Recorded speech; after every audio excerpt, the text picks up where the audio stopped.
नमस्कार मित्रांनो, तुमचं पुन्हा एकदा 9875 स्टोरी या यूट्यूब चॅनलवर स्वागत आहे.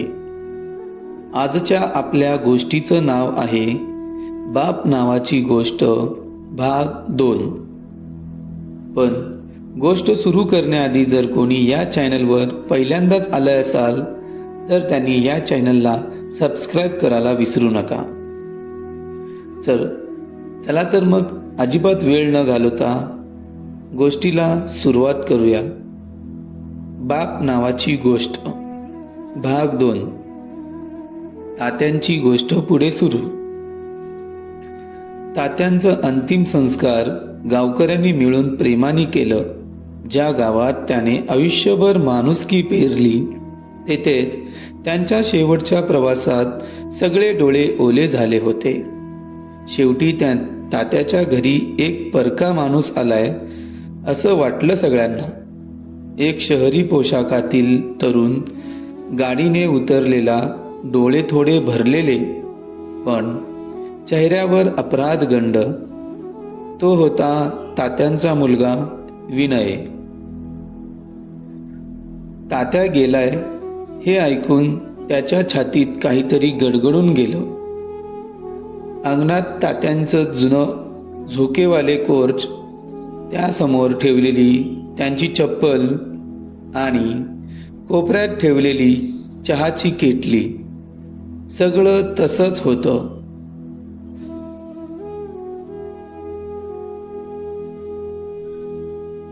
घरात शिरताना त्यांच्या डोळ्यात पाणी आलं.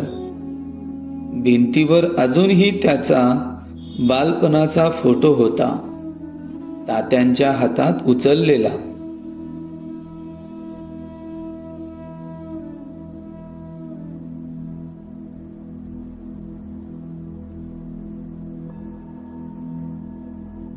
शेजारच्या काकूंनी विचारलं, बाबा गेल्यानंतर तरी आला रे विनया? वेळच मिळाली नाही का रे? विनय काहीच बोलला नाही, फक्त बसून राहिला.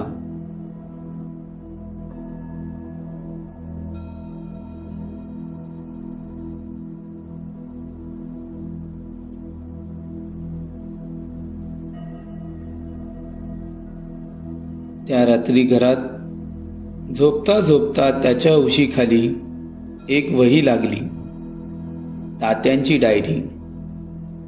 त्यात तात्याने लिहिलेलं होतं, आज विनयचा फोन आला. म्हणाला प्रमोशन मिळालं. किती आनंद झाला.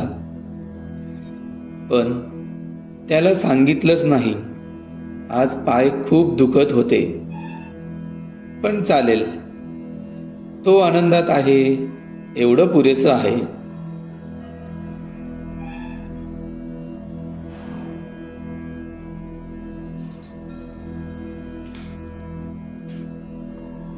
आज गावात लोक म्हणत होते, विनय आला नाही अजून. मी हसलो. ते काय जाणणार माझं मन.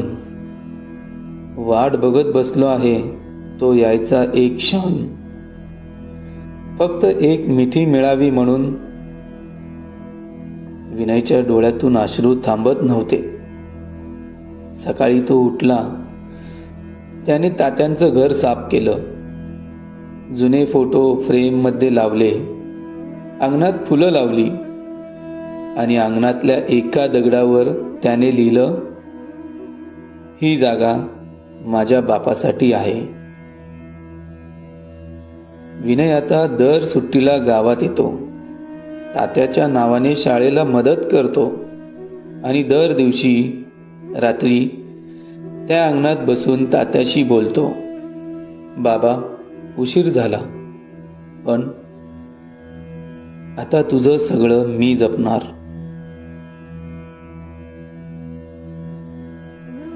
मित्रांनो, गोष्ट कशी वाटली हे नक्कीच कमेंटमध्ये कळवा. अशाच नवनवीन गोष्टी ऐकण्यासाठी या यूट्यूब चॅनलला सबस्क्राईब करायला विसरू नका. धन्यवाद मित्रांनो.